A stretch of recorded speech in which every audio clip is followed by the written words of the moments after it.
वंदे मातरम।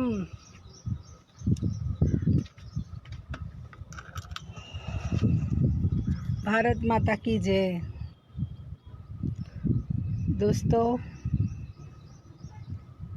आज बंगाल और आसाम का वोटिंग दिन है और मैं वहाँ की जनता से अपील करती हूँ कि संस्कृति और देश की रक्षा के लिए आप वोट ज़रूर कीजिए। आप देख ही रहे हैं कि लोकतंत्र देश में जब चुनाव होता है तो घुसपैठिए गुंडे बमबारी करते हैं, इलेक्शन कमीशन की गाड़ी पर बम डालते हैं। तो ये हमारा कल्चर नहीं है, हमारी हिंदू संस्कृति। हिंदू मतलब जो हिंसा से विरुद्ध।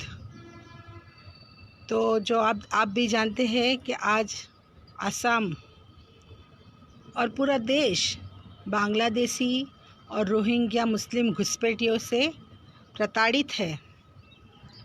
तो हमें विकास के लिए वोट करना है और लाइन में लग जाइए, आलस मत कीजिए। आपका वोट बहुत कीमती है। आपका एक वोट देश की रक्षा का निर्णय करता है, विकास का निर्णय करता है। आप उठिए, जाइए, लाइन में लग जाइए, चाहे कुछ भी हो। हमें घुसपैठिए को इस देश में रहने नहीं देना है।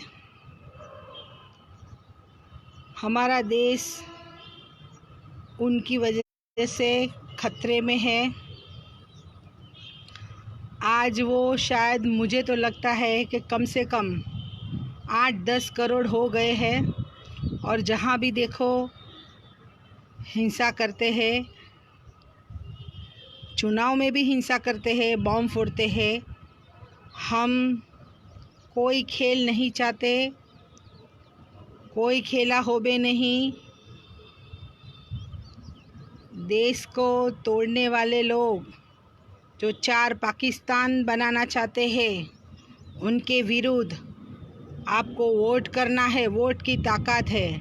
जब तक आप वोट दे रहे हो तब तक लोकतंत्र मजबूत है, वरना ये हिंसक लोग हम देख ही चुके हैं कि क्या क्या कर सकते हैं। जो आज बोल रहे हैं वो उनकी विचारधारा सामने आ गई है।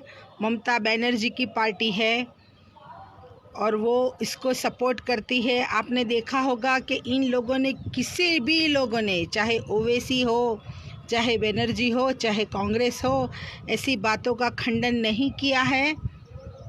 हमें देश को बचाना है। आप वोट दीजिए, घुसपैठियों को निकालिए।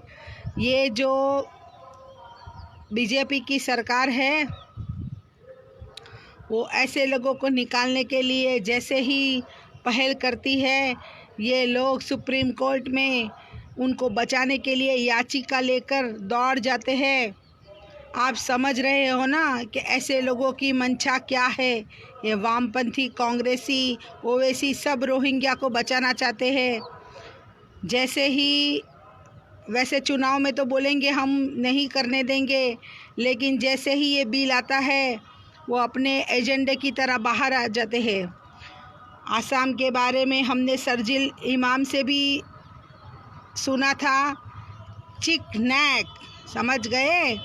आसाम को अलग करने की वो जो मंशा है, प्लानिंग है, वही ये लोग कर रहे हैं। आपने देखा होगा कि बंगाल में ममता बनर्जी पर इसका विरोध नहीं करती। वो लोग चाहते हैं एनआरसी, सीए सब न हो और ऐसे रोहिंग्या और बांग्लादेशी घुसपैठिए जो हिंसक है वो हमारे देश में, हम अहिंसक प्रजा पर हावी हो जाए। तो मैं अभी धूप की वजह से हमारे जो मित्र है मिस्टर सुनील शाह, इन सब का, पीयूष जी, आभार मानती हूँ कि आप सब ने मुझे ज्वाइन किया, आशु यादव जी। और मैं चाहती हूँ कि आप मेरा वीडियो बहुत शेयर करें। मेरी एक ही इच्छा है हमारा राष्ट्र अहिंसक रहे। और कब तक अहिंसक रहेगा और लोकतंत्र जिंदा रहेगा वो आप अच्छी तरह जानते हैं। मैं आप सबका धन्यवाद करती हूँ। वंदे मातरम। बंगाल और आसाम को हमें बचाना है और देश के लोकतंत्र को जीवित रखने के लिए सीए एनआरसी बहुत ज़रूरी है। हम बांग्लादेशी और रोहिंग्या घुसपैठियों को बिल्कुल नहीं चाहते। हम लोकतंत्र की रक्षा करना चाहते हैं, हिंदू संस्कृति की रक्षा करना चाहते हैं। हिंदू मतलब जो हिंसा नहीं करता। कोई हिंदू आतंकवादी भी नहीं हो सकता। जय हिंद।